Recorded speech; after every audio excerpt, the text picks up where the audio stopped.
guys, welcome to another exciting episode of Let's Talk Reality. It's me, your host Fatima Tahir Abdullahi. Today we're going to be talking about the wedding. It's about the marriage rather, not the wedding. We know a lot of people focus on the wedding aspect and forget about what marriage is truly about. There are a lot of hurdles to go through after the wedding, after the whole honeymoon phase. It's not really hurdle, it's more like the real marriage. That's when we experience the real marriage. So today with me I have Fatima Ahmad, popularly Fatima Ahmad, popularly known as Zara Unscripted. She'll be taking us through a lot of experiences she has had over the 12 years she's been married.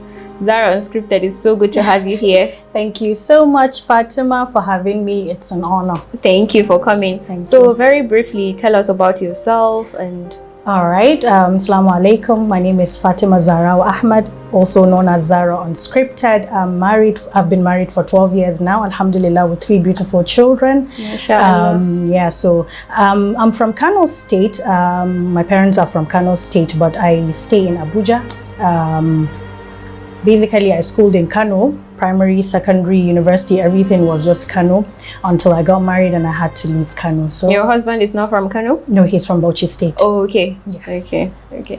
So what was it like for you during the first few days of your wedding? Through the first month, the second month? First few months was actually trying to get to know each other. Like when you hear your parents talk about courtship, you know, there's a difference between courtship and actually being in the marriage itself. Yes. What you experience as boyfriend, girlfriend is totally different from what you're going to experience as a married couple, husband and wife, because that's when actually you truly get to know each other. Okay, yes. These are the things he likes, these are the things he doesn't like, and then he also gets to know who you really are. No sugarcoating, because you're already there, so what's there to sugarcoat? You put it how it is. Yes, so exactly, there's no pretense, there's no sometimes we're very good in pretending this is who I am, until when you really get to that journey and then you release that inner true person that you are. Exactly. So that's what marriage is all about. You need to get to know each other, you need to get to understand each other. So it's not just about the glam like we see now on social media, the things that are trending. It's all about the flamboyant wedding. So what happens after the wedding? That's when you really get to know what marriage is all about. But when during your own wedding period, like I'm sure you didn't know what you know now. So exactly. What was it like? How was it like for you preparing for the wedding, planning the wedding, and what were your expectations of marriage as a whole? You know, like there was an interview I had and I was like, okay, I was a person that was into novels, you know, the fantasy kind of M&Bs. Hausa novel? Oh, okay. No, I'm not a Hausa novel person. No offense to Hausa novels, but I'm not a Hausa novel person. I'm more of like a Daniel Steele kind of person. M&Bs, like while in secondary school, I can't even count the number of M&Bs I have read. So, you know, you grow up with that notion of that romantic part of what you have read, the fantasy. Yeah. This is how, oh my God, I want to have my knight in shining armor. He's gonna come on a stallion and then he's gonna rescue me. But marriage is more than what you read in novels. The reality is when you get married, it will hit you. So, okay, what I have read in the novel, definitely there are going to be fights. Of course, because these are 2 different people with 2 different opinions coming together to live together under the same roof. What I like might not be what he likes, and then sometimes you get offended. Why wouldn't you like? I'm not a football fan, but because you know there's something called compromise in marriage, like sacrifice, compromise. It's a journey, it's a partnership. You need to like. I'm not saying you should love what he loves, but you can try as much as possible to like what he loves for peace to reign. I'm not a football fan, but I watch football with my husband. He's not actually a person that loves I'm a very, very like freak. I'm a freak when it comes to movies. And the kind of movies I watch is not the kind of movies he likes. I'm a horror person kind of person. Wow. I love watching horror movies. Like any horror movie, that is my go area. And then, but because, you know, there's that kind of love and compassion, he sometimes stays behind to watch these horror movies with me because I also make my own sacrifices for him. Watch football with yes, him, exactly. So that's what marriage is all about. How do you come together, sacrifice 1 or 2 things for the other partner, for that person to feel good? So, like, can you remember what your first fight was like?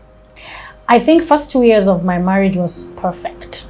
Wow. That's the word, perfect. Mashallah. Like, I have never had issues with my husband for the first 2 years. You said even though you didn't live here, no family? None. I actually got married 5 days into the marriage. We had to leave because he was living in Japan, so we had to leave the country, and then we lived in a totally new environment. The people don't even speak English. I don't speak Japanese. So it was too much for me. So there wasn't anything to fight about. Why? Because I'm not home. If I fight with my husband, who am I going to run to? Like, who will you talk to? There's nobody Nobody to there. talk to. So all I had at that time was him. And all he He had was my you. dad, my mom, my sister, my brother, my everything. So all I needed to do was just be the peaceful person that I needed to be. He would go out.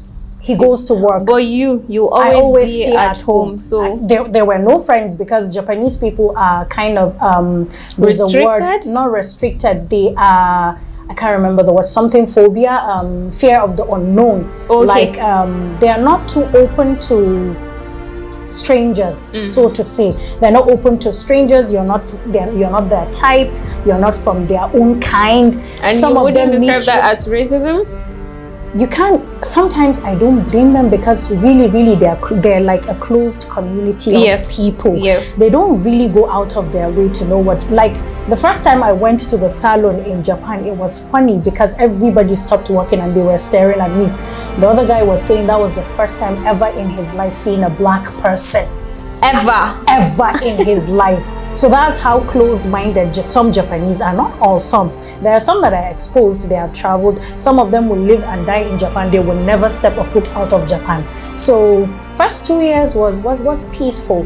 But then we had to come back to Nigeria, and then, with issues, social life, the way people view Maybe marriage. even extended Definitely, family. Then you start having little, not really big issues, but then you start having little issues of a little bit of misunderstanding, which is normal. Definitely, it's normal misunderstanding. So that's why people keep saying marriage is not a bed of roses. Definitely there are thorns in between. Definitely. But it's how you actually cut across, passing through the thorns, that makes the difference. How do you pick yourself up after a fight? That's what makes a difference in every marriage.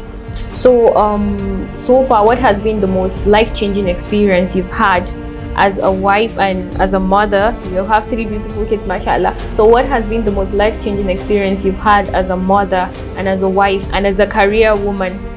I think giving birth to my second child, who happens to be a special needs child, it came with a lot of baggage. Like you go through your antenatal and they didn't pick up any issues, and then here you are excited, like, okay, I'm going to give birth to a child. You're so excited, you've bought everything, you're looking forward to having your child, and then your child comes in with complications, and then you sit down and you talk to yourself, and then, oh, this is the reality I have to live with. This is a child who has brain damage. This is a brain damage that is irreversible. There's no medical intervention that can ever cure your child. So you can imagine how it actually destabilized our lives, myself and my husband, because we had to learn how to live with a child that, it's like it came without a manual. Nobody gave you an advice, okay, this is how you're going to go through this journey when you have a child that has a particular condition. And it's something you never anticipated. You never saw coming. You didn't see it coming. It was like you got hit by something and you didn't even see what hit you. So that was exactly what happened. I had to quit my job because I was working with an NGO.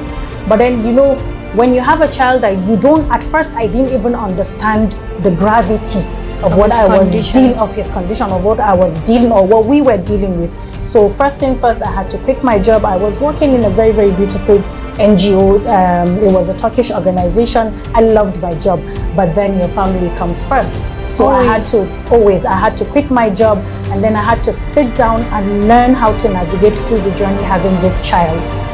So it was very difficult, but alhamdulillah, towards the journey, we didn't have like a relationship strain with my husband. Rather, it was more or less like, how do we survive? It was like, how you just click into survival mode? That was exactly what we did with my husband. It was just, how do we survive coping with this child? How do we go about our lives without breaking the marriage or breaking how we are as a couple. And it's something most women are unfortunate with, because in our society, having a special needs child is mostly attributed to the woman, as if she was the only person that did what she did. Funny enough, women are always at the receiving end. Are always at the receiving end. If you don't give birth, it's the woman. Sometimes they don't look at, okay, is there a possibility that the husband has fertility issues? It's always the wife. Woman. It's always the woman. I have heard to hear stories of women who got divorced because their husbands felt, okay, maybe you did something in your past life and you're getting punished for it. I don't want to be part of this punishment. And so you get divorced and then you have a child that has a certain condition and you don't know how to go about your life. So it's really not an easy journey. And I believe that was the reason, that was what moved me into having my own NGO to cater for these women, to help these women through this journey, because I've been in this journey having 2 special needs children. I've been in this journey now for 5 years, alhamdulillah. And what I know now, I think the experiences I have had now, I wouldn't have known if I didn't actually give birth to these children. Probably I would have just moved on with my life, having a bubbly life. But you know, sometimes is when you have a challenge in life and then you sit down and you realize there are other people in this world that have such challenges. How do you help them in their lives? How do you help them through this kind of journeys? Like, I remember there was a topic I discussed on one of my live videos, and I was talking about accessibility. One of the major problems we have in Nigeria, not in Nigeria really, some of the African countries, is accessibility routes for people with disability. You go to some of these big shopping malls, you don't even have a ramp for a person that has a wheelchair to pass on. Exactly. Even hospitals. Some hospitals. So how do you deal with such issues? Living with disability. People with disability are facing a lot of challenges. I think I shared a story about, I have a friend who is disabled. I shared a story about how she had issues at Aminu Kano International Airport while she was traveling to Malaysia for her master's. She's a person, she has one bad leg. She had polio as a child, so she can't walk for a very long time. She keeps walking and sitting down, so she needed to get a wheelchair from the airport staff, and they were telling her that they only had, as at that time, that was like, I think almost 5-6 years ago, that they had only 2 wheelchairs availul and that they were in use. So she needs to find her way to the airplane. And she started crying, and I think it was a man that actually carried her to the plane. So it's a lot of issues to deal with. It's a lot of challenges to deal with. As an individual, is a lot of issues, and our society is not helping matters. Society is not so have you ever had, from your NGO, your own organization, have you ever had couples, or have you ever had women whose story is different, like women who have had to go and walk out of their marriages just because the husbands are not supportive of the situation of their child, or because they're not embracing there are a lot of women right now who have such issues? I think I shared a story about a woman, a tailor in Abuja. She happens to be my tailor. She has also a child that has cerebral palsy, and her husband walked away from her because he felt it's a burden and he's not ready to take that kind of burden. So he walked out of the marriage, and then all her family members deserted her.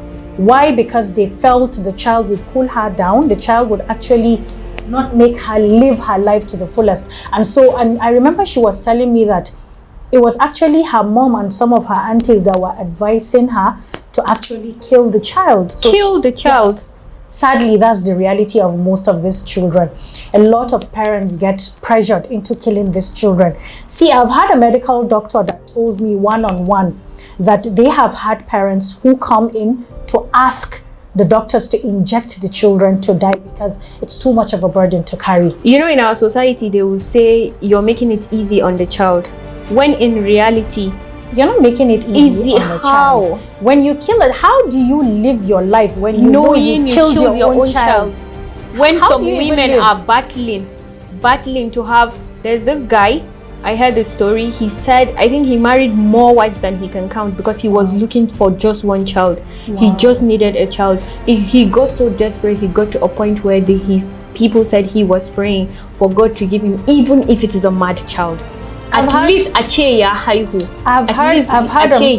woman that told me she wouldn't mind having a child like my son because she has been looking for a child for years. And I'm like, wow. And some people are willing to kill this child. Yes, because they feel these children are a burden. But in reality, what we need to understand is really, really, the issue is far beyond what you and I know. I am in the journey, so I can be able to say one or two things on it. The journey is not easy, that's number one. Financially is draining. And then the government is not helping. Like, okay, my son's case, he's covered by insurance, but then what you need to know is insurance doesn't cover everything. Yes. When you have drugs that are expensive, like I noticed any drug that's more than 3,000 naira is not covered by insurance. Yes. Most of the drugs my son is on, like every month, I think for the drugs he takes, we spend 22,000 naira. Weekly, no, every 2 weeks we compound his drugs. It costs 12,000 naira to compound a drug. Weekly?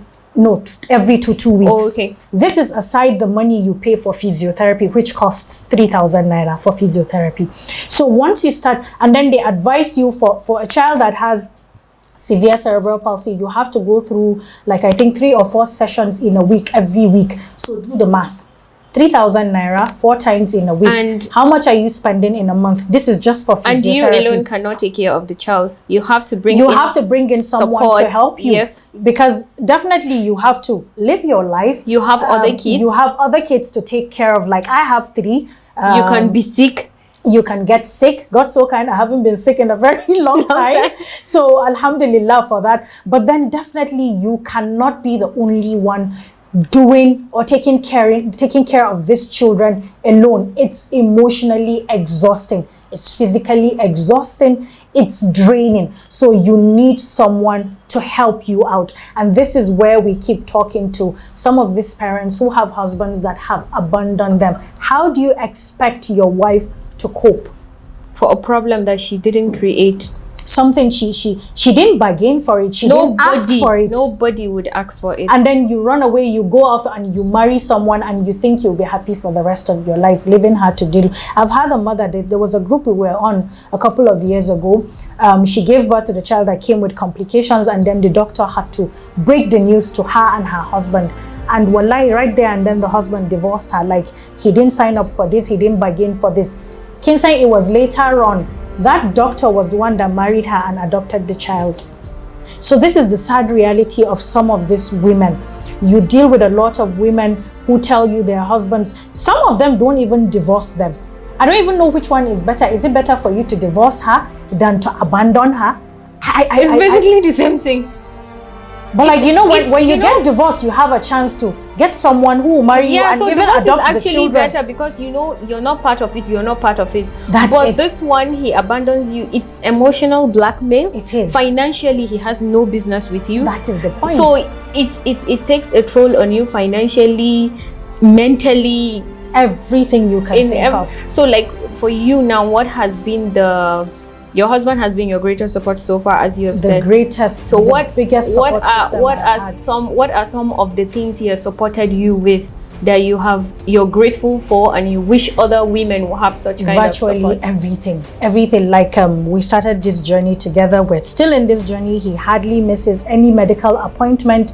We travel together. We do everything. Though when we travel, he still has to come back because he works. But then he's always there. You've traveled and stayed long before? I've traveled to Cairo and I had to stay for 6 months in Cairo with my child because we had to undergo a lot of medical procedures, surgeries, so many things. But then it's only 30 working days off that you get. Yeah. So he had to come back to Nigeria, and then I had to stay back there in a country where I hardly speak Arabic because it was in Egypt. So it was really too much. I think that was when I had my mental breakdown, because it was, even though we speak on phone every day, but you know, speaking on phone is different from actually someone being there physically with you to hold you. You know, sometimes just holding your hand makes a lot of difference. It does. It makes a lot of difference. And then you have to think of women who don't even have that kind of support.